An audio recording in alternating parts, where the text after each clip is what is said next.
Excella Education Study in USA assured scholarship. Contact 9881 96666.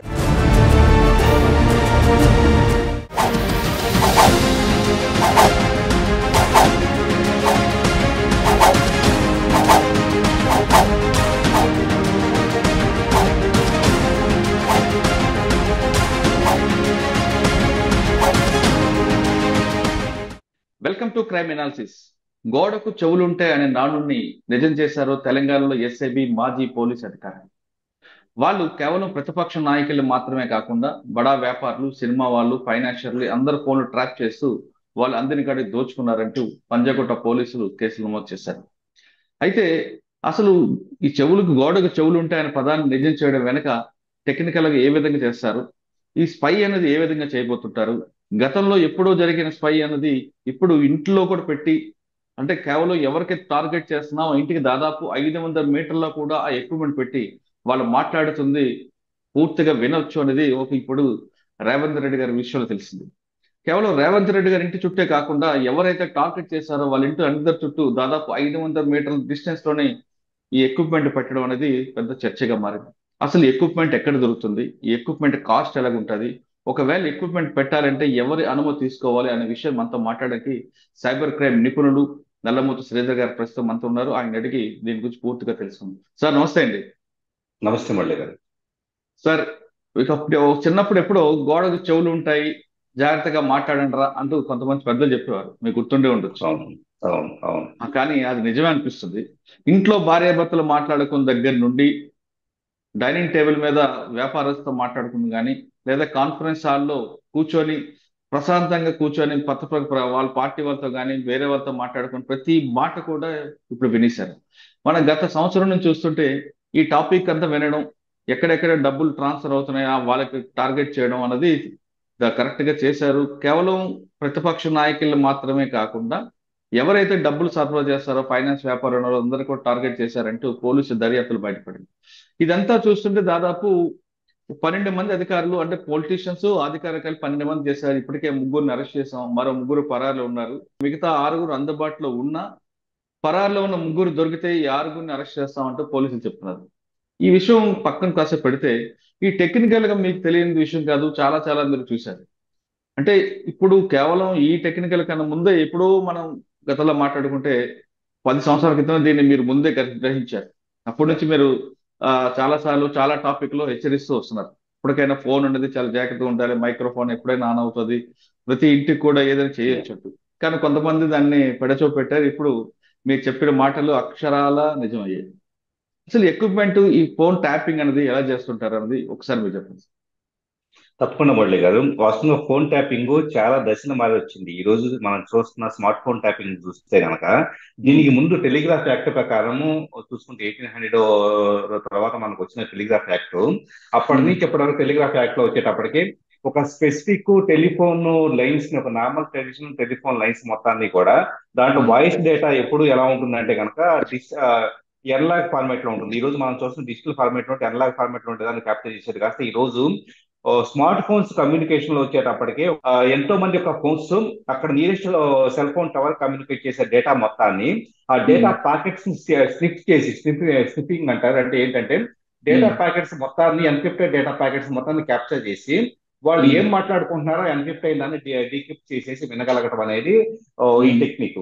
So దీనికోసం Israel కి సంబంధించిన ఎన్నో సంస్థలు, వాస్తవంగా ఇజ్రాయెల్ గురించి ప్రత్యేకంగా చెప్పాలి, ఆ దేశం వచ్చి ప్రపంచవ్యాప్తంగా ఎన్నో ఇంటెలిజెన్స్ ఏజెన్సీకి, అంటే ప్రపంచవ్యాప్తంగా ఉన్న ఎన్నో ప్రభుత్వాలకి, అక్కడ నేర పరిశోధన సంస్థలకి ఎక్విప్మెంట్ అందిస్తూ ఉంటాయి. ఎందుకోసం? నేరస్తులు కానీ, తీవ్రవాదులు కానీ, ఉగ్రవాదులు కానీ, దేశం మీద, దేశ ఇంటిగ్రిటీకి సమగ్రతను దెబ్బతీసే అంశాలు కానీ ఎవరుంటే వాళ్ళ మీద నిఘా పెట్టడం కోసం కావచ్చు, స్పైయింగ్ కోసం కావచ్చు, ఇలాంటి కొన్ని టూల్స్ ని కానీ, సాఫ్ట్వేర్స్ ని కానీ తయారు చేయడం అనేది ఇజ్రాయెల్ యొక్క ప్రధాన ఆదాయ వనరు.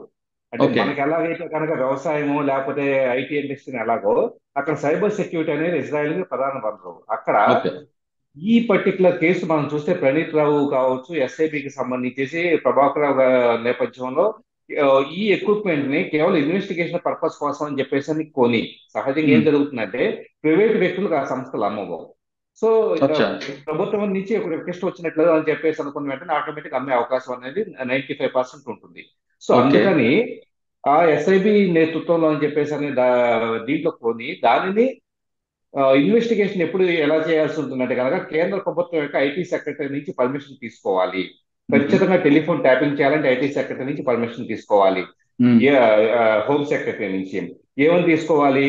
ఈ వ్యక్తి ఎలాంటి సందర్భాల్లో ఫోన్ ట్యాప్ చేయొచ్చు, దేశ సమగ్రత దెబ్బతీసే అంశాలు కానీ, తీవ్రవాద యాక్టివిటీస్ కానీ, లేకపోతే దేశ భద్రతని విఘాతం కలిగించే ఎలాంటి అంశమైనా, ఆర్థిక నేరాలు సంబంధించిన ఏదైనా కానీ, విపరీతమైన ఆర్థిక నేరాలు, కోట్ల రూపాయల ఆర్థిక నేరాలు చేపట్టిన అంశాల్లో కానీ, ఈ టైప్ ఆఫ్ క్రిమినల్ యాక్టివిటీస్ లో మాత్రమే దేశంలో ఉన్న 10 సంస్థలో ఫోన్ ట్యాపింగ్ చేసే అవకాశం అనేది ఉంటుంది.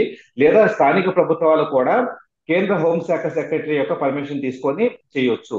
సో ఈ విధంగా పర్మిషన్ తీసుకునేటప్పుడు ఒక విషయాన్ని స్పష్టంగా చెప్పాల్సి ఉంటుంది.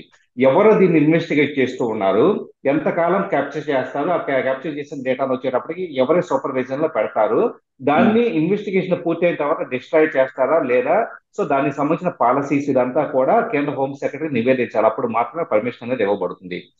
ఇదంతా అఫీషియల్ గా జరిగేదాన్ని తొంగలోకి తొక్కేసి పూర్తిగా ఏ మాత్రం సంబంధం లేని వ్యాపారస్తులు కావచ్చు, సినిమా సెలబ్రిటీస్ కావచ్చు, అందరూ ప్రతిపక్ష నేతలు కావచ్చు, వీళ్ళందరి మీద చేయడం అనేది 100% ఇల్లీగల్. ఇక్కడ ఎక్విప్మెంట్ మనం చూస్తే ఒక 300 నుంచి 500 మీటర్ల పరిధిలో కొన్ని ఎక్విప్మెంట్లు అయితే 1 కిలోమీటర్ దూరం కూడా క్యాప్చర్ చేస్తాయి. ఒక దగ్గర మనం ఒక సూట్ కేసు లో పెట్టిన ఒక వెహికల్ లో పెట్టేసి జస్ట్ ఒక ల్యాప్టాప్ సైజ్ ఉండి ఆ ఎక్విప్మెంట్ ని పెడితే కనుక అక్కడ ఎయిర్ లో ట్రాన్స్మిట్ అయ్యే డేటా మొత్తాన్ని, వాయిస్ డేటా మొత్తాన్ని క్యాప్చర్ చేస్తుంది, ఎన్క్రిప్టెడ్ డేటా మొత్తాన్ని క్యాప్చర్ చేసి ఏ 2 నెంబర్లకు మధ్య జరిగిన డేటాని సపరేట్ చేయాలో దాన్ని సపరేట్ చేసి దాన్ని డీక్రిప్ట్ చేసే అవకాశం అనేది ఉంటుంది. అంటే అది పెట్టిన లొకేషన్ లో ఒక 1000 మందో 10,000 మందో ఆ మూమెంట్ లో లైవ్ గా మాట్లాడుకుంటున్నారు అనుకోండి, ఆ 1000 మంది డేటాను కూడా కావాలంటే క్యాప్చర్ చేయొచ్చు. ఆ 1000 మంది డేటాలో ఏ ఇద్దరు డేటాని, ఏ 10 మంది డేటాను క్యాప్చర్ చేయాలన్నది ఆ వాయిస్ డేటా స్ట్రీమ్స్ మొత్తాన్ని క్యాప్చర్ చేసి దాన్ని డీక్రిప్ట్ చేసి చేస్తూ ఉంటారు. చేసిన తర్వాత ఇంకా మనం చూసాం బెదిరించడం కావచ్చు, లేదా తర్వాత ఈ డేటాకి సంబంధించేసి ఇదంతా హార్డ్ డిస్క్ డిస్ట్రాయ్ చేయడం కానీ చూస్తూ ఉన్నాం. సో టెలిఫోన్ ట్యాప్ చేయబడిన విషయాన్ని మళ్ళీ కాదు ఒక విషయం గుర్తుపెట్టుగా, టెలిఫోన్ ట్యాప్ చేయబడిన విషయం అనేది ఎదుటి వ్యక్తికి కూడా అనుమానం రాదు. ఎవరైతే ట్యాప్ చేయబడుతుందో వాళ్ళకి ఏమాత్రం అనుమానం వచ్చే అవకాశం లేదు. సార్ మీరు చెప్తున్నట్లుగా ఒకప్పుడు అంటే టెలిఫోన్ ట్యాపింగ్ అనగానే చిన్న బీప్ వచ్చేది, దాంతో మన ఫోన్ ట్యాప్ అవుతుందంటూ కొంతమంది అనుమానించేవారు. అదేవిధంగా మరి కొంతమందికి ఇద్దరు మధ్యలో మాట్లాడుకున్న సంభాషణ మధ్య డిస్టర్బెన్స్ రావడంతో వచ్చేది. కానీ టెక్నాలజీ మారింది, అటువంటి ఎలాంటి అనుమానం రాకుండా జరుగుతుంది మీరు చెప్తున్నారు. కానీ ఒక ఫోన్ ని ట్యాప్ చేయాలంటే మీరు అన్నట్టుగా ట్రాయ్ అనుమతి తీసుకోవాలి, లేదంటే మీరు అన్నట్లుగా అన్లాఫుల్ యాక్ట్ ఉందని తీసుకోవాలి. ఇప్పుడు థర్డ్ పార్టీని అంటే ఎవరైతే టార్గెట్ చేస్తున్నారో, ఇప్పుడు మీరు చెప్తున్న ఒక సూట్ కేసు తీసుకొచ్చి ఒక టార్గెట్ ఇంటి దగ్గర 500 మీటర్ల డిస్టెన్స్ పెడితే ఆటోమేటిక్ గా ఆ సరౌండింగ్ లో అన్ని ఫోన్లు వస్తాయండి, లేదు కేవలం టార్గెట్ నెంబర్ మాత్రమే రికార్డింగ్ అవుతుంటది? సో ఎగ్జాక్ట్లీ మీరు అన్నది ఇంట్రెస్టింగ్ పాయింట్ ఏంటంటే, అక్కడ ఉండే డేటా మొత్తం డేటా పూల్ అనుకోండి. డేటా పూల్ అంటే పూల్ ఆఫ్ డేటా మొత్తాన్ని జస్ట్ ఎయిర్లో అలా ట్రాన్స్మిట్ అవుతుంది, మనకి ఇన్విజిబుల్ కళ్ళ కనపడకుండా ట్రాన్స్మిట్ అవుతూ ఉంది అనుకోండి. ఆ డేటాని వైఫై సిగ్నల్ ఎలా క్యాప్చర్ చేసి మన ఫోన్లు ఆ వైఫై డేటాని క్యాప్చర్ చేస్తాయో, అదే విధంగా ఇన్విజిబుల్ వాయిస్ డేటా, అది ఎన్క్రిప్టెడ్ డేటా మొత్తాన్ని కూడా డేటా స్ట్రీమ్ మొత్తాన్ని ఈ పర్టికులర్ సాఫ్ట్వేర్, ఈ పర్టికులర్ హార్డ్వేర్ ఏం చేసినట్టు క్యాప్చర్ చేస్తుంది. క్యాప్చర్ చేసి దాన్ని మొత్తం ఫస్ట్ వచ్చి క్యాప్చర్ చేసిన వెంటనే అది ఎన్క్రిప్టెడ్ గా ఉంటుంది, అర్థం కాదు అదేం మాట్లాడుకున్నారు ఏంటి అన్నది కూడా అర్థం కాదు. సో ఒక వ్యక్తిగా మీరు అన్న దాంట్లో ఒక వ్యక్తిగా అంటే కనుక ఒక వ్యక్తిది కాదు, ఆ ప్రాంతంలో ఉన్న అందరి వ్యక్తులకు సంబంధించిన డేటా క్యాప్చర్ చేయొచ్చు. లేదా అక్కడ కమాండ్ ఇవ్వచ్చు, ఈ పర్టికులర్ నెంబర్ నుంచి ఈ నెంబర్ వరకు వెళ్ళిన కమ్యూనికేషన్ మాత్రమే ఈ నెంబర్ మీద స్పై పెట్టాలి. ఉదాహరణకు ఒక పర్టికులర్ నెంబర్ ఇస్తారు ఇన్పుట్, ఆ నెంబర్ కి ఇన్కమింగ్ కానీ అవుట్ గోయింగ్ కానీ వచ్చే వాయిస్ డేటా స్ట్రీమ్స్ ని క్యాప్చర్ చేస్తారు. సో అలాగే స్పెసిఫిక్ గా ఒక వ్యక్తికి సంబంధించి ఒక 10 మంది వ్యక్తులకు సంబంధించి డేటాను క్యాప్చర్ చేయొచ్చు. లేదా ఆ టవర్ పరిధిలో ఉన్న అందరికీ వ్యక్తులకు సంబంధించిన డేటాను కూడా క్యాప్చర్ చేయొచ్చు. ఎందుకంటే ప్యారలల్ గా ఒక మనం జస్ట్ ఏరియర్ వ్యూ లో చూస్తే ప్యారలల్ గా రోడ్లన్నీ ఎలా ఎట్ ఏ టైం కనపడతాయో, వాయిస్ డేటా కూడా అక్కడ యాజ్ ఇట్ ఈస్ కనపడుతూ ఉంటుంది. ఆ వాయిస్ డేటాలో ఏ స్ట్రీమ్ ని క్యాప్చర్ చేయాలి, దేన్ని డీక్రిప్ట్ చేయాలన్నదే మనం అక్కడ ఇచ్చే కాన్ఫిగరేషన్ బట్టి డిపెండ్ అయి ఉంటుంది. ఓకే సార్, ఇప్పుడు ఆ ఎక్విప్మెంట్ కి సిగ్నల్ కావాలంటే చుట్టుపక్కల ఉన్న వైఫై తీసుకుంటారా, లేదా సెపరేట్ గా దానికి వైఫై పెట్టించారా? జస్ట్ ఒక నార్మల్లో డేటా సరిపోతుందండి. వాస్తవంగా అది వాయిస్ డేటాను క్యాప్చర్ చేస్తుంది తప్పించేసి ఇంటర్నెట్ కనెక్టివిటీ కానీ ఇవంతా పెద్దగా అవసరం లేదు. ఇంటర్నెట్ కనెక్టివిటీ ఎప్పుడు అవసరం అవుతుందంటే, ఈ డేటాని క్యాప్చర్ చేసిన తర్వాత దీన్ని ఉమ్, డీక్రిప్ట్ చేయడానికి ఆన్లైన్ లో అల్గారిథమ్స్ యూజ్ చేసుకోవడానికి కానీ, లేదా దీన్ని ఎక్కడికైనా ఈ వాయిస్ డేటాని వేరే దగ్గరికి అప్లోడ్ చేయడానికి కానీ కావాలి తప్పించి, విడిగా ఉమ్. దీనికి ఇంటర్నెట్ కనెక్టివిటీ అవసరం లేదు. ఇది ఎందుకంటే రా డేటాను, వాయిస్ డేటాను మొత్తం యాజ్ క్యాప్చర్ చేస్తుంది. అంటే ఇప్పుడు ఓహో. ఫర్ ఎగ్జాంపుల్ ఇంటర్నెట్ లో IP4 IP6 అని చెప్పేసి ప్రోటోకాల్స్ లో వైఫై రూటర్ ఎలా క్యాప్చర్ చేస్తుందో, ఆ, అలాగే మనం రేడియో టెలికాస్ట్ అయినప్పుడు ఓకే. రేడియోకు సంబంధించిన ఫ్రీక్వెన్సీస్ ని రేడియో రిసీవర్ ఏమి ఎలాగ సపరేట్ ప్యాకెట్స్ చేస్తాయో, ఇది ఉమ్, కేవలం వాయిస్ డేటాను మాత్రమే, ఆ ఫ్రీక్వెన్సీస్ లో ఉండే వాయిస్ డేటాను మాత్రమే క్యాప్చర్ చేస్తుంది. కాబట్టి అచ్చా. దానికి ఇంటర్నెట్ కనెక్టివిటీ అవసరం లేదు. ఓకే.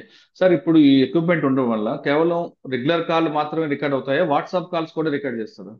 దీని ద్వారా వాట్సాప్ కాల్స్ అనేది రికార్డ్ చేయడం కాదు. వీటిలో కొన్ని అడ్వాన్స్డ్ వాటిలో ఏంటంటే వాయిస్ ఓవర్ IP సర్వీసెస్ కూడా.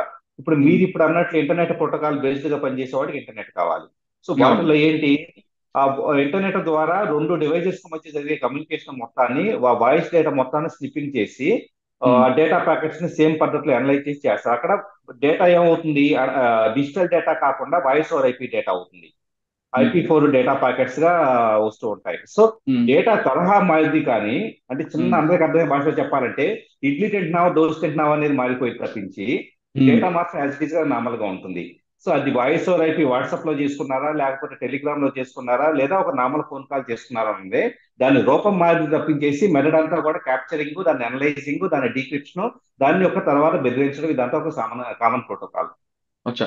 అంటే కొంతమంది వాట్సాప్ కాల్ మాట్లాడితే లేదా ఫేస్ మైక్ లో మాట్లాడితే మనకి రికార్డ్ కాదు అని ఒక భ్రమలో ఉంటారు. కానీ ఇప్పుడు మీరు చెప్తున్న ఎక్విప్మెంట్ వాడితే ఆ భ్రమలు ఏమి తొలగిపోతాయి అంటారు? ఇక్కడ ఫస్ట్ ఆఫ్ ఆల్ మనం చెప్పుకోవాల్సిన ఇన్వెస్టిగేషన్ పరంగా అన్ని దేశాల్లో, ఇండియాలో మాత్రం అన్ని దేశాల్లో కూడా వీళ్ళు వాడుతున్న ఎక్విప్మెంట్ ఎంత శక్తివంతమైందో ఒక సామాన్యులకు అర్థం కాదు. మేము వాట్సాప్ లో ఉమ్, వాడుకుంటున్నాం, ఐఫోన్ వాడుతున్నాం, ఫేస్ టైం వాడుతున్నాం, ఇంకా మేము సేఫ్ ఉమ్, అనుకుంటారు. ఉమ్, మీరు సేఫ్ అనేది ఒక భ్రమ మాత్రమే. ఉమ్, ఎన్నోసార్లు మనం అర్థం చెప్పుకున్నాం, మీరు సేఫ్ అనేది భ్రమ మాత్రమే. ఉమ్, ఒక ప్రభుత్వం కానీ, లేకపోతే కనుక ఒక ప్రైవేట్ వ్యక్తులు, బాగా డబ్బున్న వ్యక్తులు కానీ ఇలాంటి ఎక్విప్మెంట్ సమకూర్చుకుంటే, ఉమ్. మొత్తం ఇళ్లలో జరిగేది మొత్తం కూడా మీరు ఎవరితో మాట్లాడతారు, బిజినెస్ కమ్యూనికేషన్స్, ఫర్దర్ గా మీరు ఎలాంటి ప్లాన్ చేస్తున్నారు, ఎలాంటి ప్రాజెక్టులు చేపడుతున్నారు, సో ఎవరితో ఉమ్. టైఅప్ అవుతున్నారు, ఇలాంటివంతా కూడా ఆర్థికపరమైన విషయాల దగ్గర అన్ని విషయాలు కూడా వెలుగులోకి వస్తాయి. అంత ఈజీగా ఎక్విప్మెంట్ ఈ రోజు వచ్చింది. ఓకే. సార్, దీంతో పాటు వీడియో కాల్ కూడా ఆటోమేటిక్ ఆన్ అవుతుందంట దీనిలో?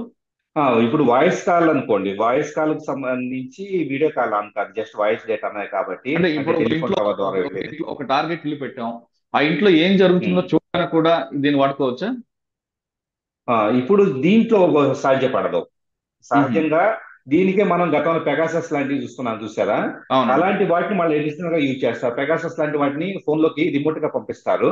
ఉమ్, సో అవతల వాళ్ళకి ఏమి అనుమానం రాదు, వాళ్ళు ఏం క్లిక్ చేయాల్సిన అవసరం కూడా లేదు, వాళ్ళకి తెలియకుండా వాళ్ళ ఫోన్ లోకి వెళ్ళిపోతుంది. వెళ్ళిన తర్వాత అప్పటి నుంచి వాళ్ళ వీడియో కాల్లు, అంటే వాళ్ళు ఫ్రంట్ కెమెరా నుంచి, బ్యాక్ కెమెరా నుంచి వాళ్ళు ఏం చేస్తున్నారు యాజ్ ఇట్ ఈస్ గా రియల్ టైమ్ లో రికార్డ్ చేయొచ్చు.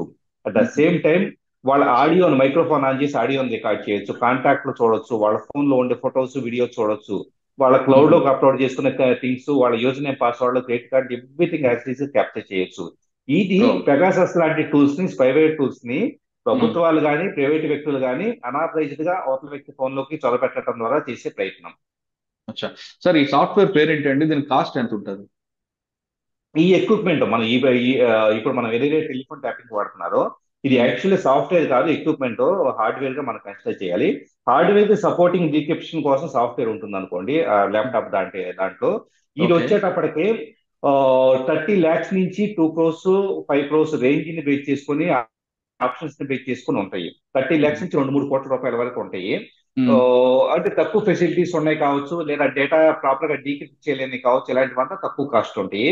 హై ఉమ్, రేంజ్ ఉన్నాయి కావచ్చు, ఎక్కువ ఆప్షన్స్ ఉన్నాయి, అంటే సాఫ్ట్వేర్ లో డీకోడింగ్ ఆప్షన్స్ ఇలాంటివి ఉన్నాయి, 2-3 కోట్ల దాకా ఉంటాయి. అది ఉమ్. గవర్నమెంట్, యాక్చువల్ గవర్నమెంట్స్ మాత్రం అమ్ముతాయి. ఇక్కడ ఫస్ట్ గుర్తుపెట్టుకోవాల్సిన విషయం, గవర్నమెంట్ స్థాయిలో ఇజ్రాయిల్ సంస్థలకే మేము గవర్నమెంట్ ప్రతినిధిని. సో మా దేశంలో ఇల్లీగల్ యాక్టివిటీ జరుగుతున్నాయి కాబట్టి కేసెస్ ఇన్వెస్టిగేషన్ కోసం మేము ఈ హార్డ్వేర్ కొనుక్కోవాలనుకుంటున్నాం అని చెప్పేసి చెబితేనే వాళ్ళు కన్విన్స్ అయితే మాత్రమే అఫీషియల్ మెయిల్ ఐడి వెళ్ళాలి. ఇక్కడ ఫస్ట్ ఒక విషయం గుర్తుపెట్టుకోవాల్సింది, మీరు నేను వెళ్ళి నాకు కావాలంటే అమ్మరు. ఓకే. అఫీషియల్ గా సిబిఐయో లేకపోతే ఇలాంటి సంస్థల దగ్గర నుంచి చేసి ఖచ్చితంగా ఒక మెయిల్ వెళ్ళాల్సి ఉంటుంది. ఉహు. వెళ్ళిన తర్వాత మాత్రమే ఆ, వాళ్ళు అమ్ముతారు. ఇక్కడ గవర్నమెంట్ చేత ఇన్ఫ్లుయెన్స్ చేయబడిన యాక్టివిటీ కాబట్టి 100% అఫీషియల్ మెయిల్ వెళ్తుంది, వాళ్ళు ఆటోమేటిక్ అమ్మటం జరిగింది. ఉమ్. కానీ ఇక్కడ ఒక రవి పాల్ అనే వ్యక్తి పేరు వస్తుందండి. ఆయన వీళ్ళందరికీ కోఆర్డినేట్ చేశారనేది. అంటే ఆయన ఇజ్రాయెల్ సంబంధించిన ఒక ఏజెన్సీకి సంబంధించిన వ్యక్తా, లేదు గవర్నమెంట్ కి మధ్యలో ఏమైనా దళారీ టైప్ అనుకోవచ్చా? గవర్నమెంట్ మధ్య దళారీ ఒక టెక్నాలజీ అవగాహన ఉండి ఉమ్, ఇప్పుడు ఏదైతే స్పెషల్ ఇంటెలిజెన్స్ బ్యూరో ఉందో ఎస్ఐబి ఉందో ఎస్ఐబి కన్సల్టెంట్ గా చేయాలని చెప్పేసి ఉన్న వ్యక్తిగా ఉమ్, గవర్నమెంట్ కి ఇజ్రాయెల్ సంస్థకి మధ్య సో ఇలాంటి ఎక్విప్మెంట్ ద్వారా ఏం చేయొచ్చు, దీన్ని ఎలా వాడుకోవచ్చు అని చెప్పేసి అవగాహన ఉండి దాన్ని ఆ విధంగా చేయాలని చెప్పేసి ఆ, ఎటు గవర్నమెంట్ కి రిక్వైర్మెంట్ ఉంది. ఎందుకంటే ఎలక్షన్స్ లో గెలవాలన్నా కానీ లేకపోతే ప్రతిపక్షాల ద్వారా డబ్బు కావచ్చు, ఏదైనా కావచ్చు. సో అవును. అందువలన ఇతను అక్కడ మిడిల్ రోల్ ప్లే చేయడం జరిగింది. అతను ఎక్స్పర్టైజ్ వలన ప్లస్ దీని ద్వారా ఎలాంటి ప్రయోజనాలు ఉంటాయి అవగాహన ఉండటం వల్ల అతను ఒక మీడియేటర్ గా పనిచేయడం జరిగింది. ఉహు. సార్ ఇప్పుడు తీసుకొచ్చారు, కేసు నడుస్తుంది. కాసేపు పక్కన పెడితే ఇటువంటి క్రైమ్ చేస్తే మీకు సైబర్ క్రైమ్ తెలుసు కాబట్టి ఇది సైబర్ క్రైమ్ కింద వస్తుందా, లేదు లా అండ్ ఆర్డర్ కింద వస్తుందా, చీటింగ్ కేసు కింద వెళ్తుందా? ఇది వాస్తవంగా సైబర్ క్రైమ్ ఎప్పుడు చాలా చిన్న పరిధిలో ఉంటాయండి. యాక్చువల్లీ ఆ, చెప్పాలంటే కనుక ప్రభుత్వాల మీద నిఘా పెట్టడం, ప్రతిపక్షాల మీద నిఘా పెట్టడం అనేది ప్రైవసీకి అది క్రిమినల్ యాక్టివిటీ కిందే అవుతుంది. ఏ ఉహు, వ్యక్తికి అయినా కూడా మనకి ఫండమెంటల్ ఇవి మనకి ఇచ్చినవి ఏంటంటే కనుక ఏ మనిషినే స్వేచ్ఛగా జీవించే హక్కు ఉంది. ఎదుటి ఉమ్, వ్యక్తి ప్రైవసీలకు చొరబడాలని చూస్తాము. ఎలాంటి నేరం చేయకుండా కూడా ప్రైవసీలకు చొరబడాలని చేయడం అనేది మాత్రం ఖచ్చితంగా ఏ ప్రభుత్వం చేయకూడదు. సో ఉమ్, అందువల్ల ఏంటంటే ఇది సైబర్ క్రైమ్ ద్వారా సైబర్ యాక్టివిటీ ద్వారా చేయబడిన థింగ్స్ గా అంటే ఇప్పుడు కేసు ఇన్వెస్టిగేషన్ లో ఉమ్, సైబర్ క్రైమ్ అనే దాన్ని తీసుకుంటారు. కొన్ని సెక్షన్స్ పరంగా వచ్చేటప్పటికి ఎక్కడెక్కడ అప్లికబుల్ అవుతాయో అంటే ఎదుటి వ్యక్తుల డేటాని స్టీల్ చేయడం కానీ ఇదంతా కూడా. ఉమ్. రెండోది ప్రైవసీకి సంబంధించిన ఇష్యూస్ వస్తే at the same time criminal యాక్టివిటీగా కూడా మనకు వస్తుందండి ఇది. అంటే కాన్స్పరెన్సీ అనేది స్టార్ట్ అవుతుంది. కాన్స్టిట్యూన్సీ 100%. సార్ ఇటువంటి కేసుల్లో శిక్ష ఒకవేళ కరెక్ట్ పడింది, ప్రాపర్ ఇన్వెస్టిగేషన్ అయితే ఎంతకాలం పడే అవకాశం ఉంటుంది?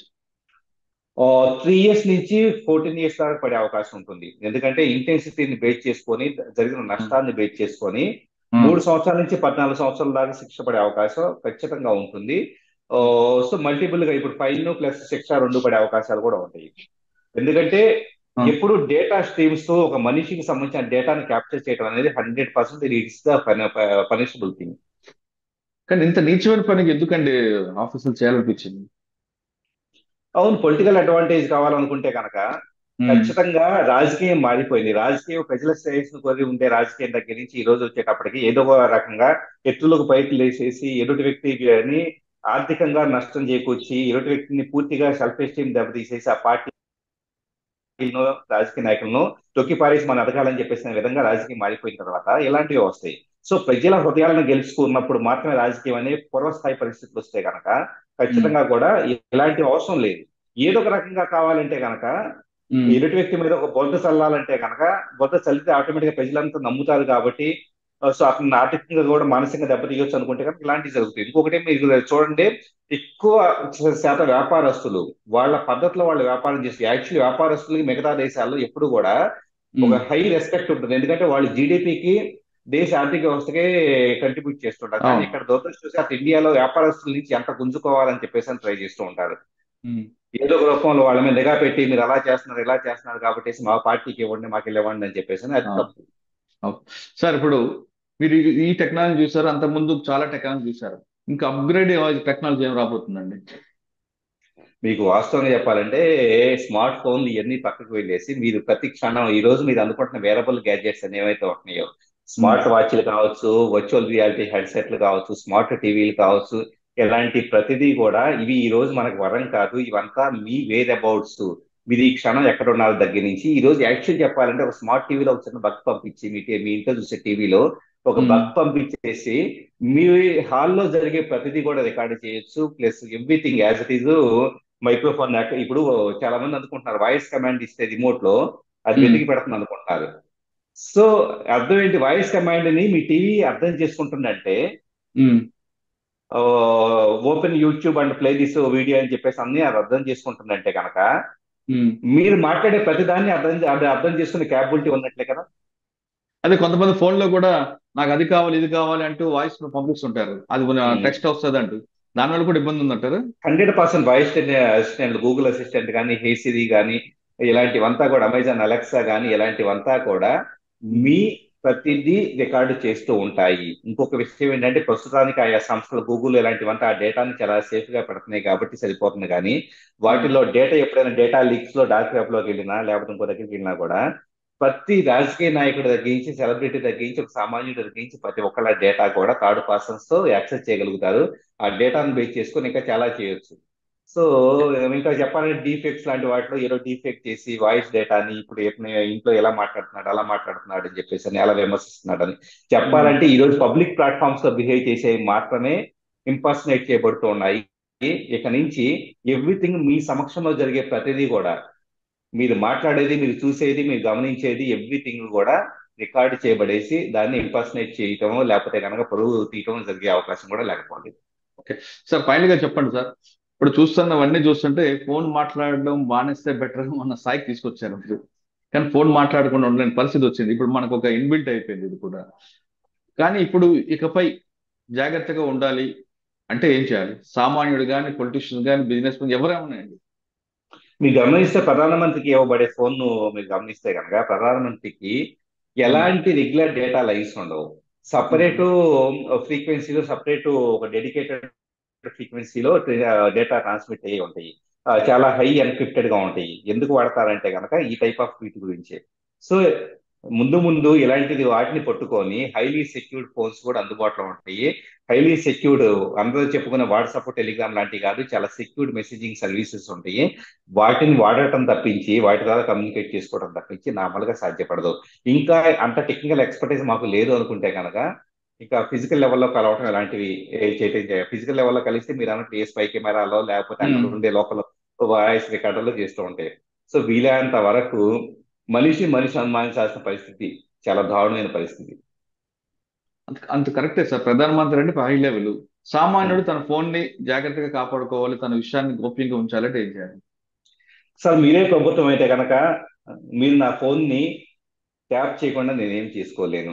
నేను ఎంత హైలీ సెక్యూర్డ్ ఫోన్ వాడినా కానీ లేకపోతే ఇంకోటి వాడినా కానీ ఏం చేసినా కానీ ఎంత టెక్నికల్ ఎక్స్పర్ట్ అయినా కానీ ఏదైనా కానీ హైలీ ఇంపాసిబుల్. ఎందుకంటే ఒక్కసారి ఫోన్ నుంచి డేటా బయటకు వెళ్ళిన తర్వాత మాత్రమే నా ఫోన్ నుంచి టవర్కి వెళ్ళబోయే మధ్యలో మ్యాన్ ఇన్ మిడిల్ అటాక్ అని చెప్పేసిన పద్ధతి ద్వారా ఒక సూట్ కేస్ అంటే ఒక డివైస్ ని పెట్టి క్యాప్చర్ చేస్తూ ఉన్నప్పుడు నేను నా ఫోన్ లో ఏం జాగ్రత్త తీసుకుంటే కంట్రోల్ చేయగలుగుతాను?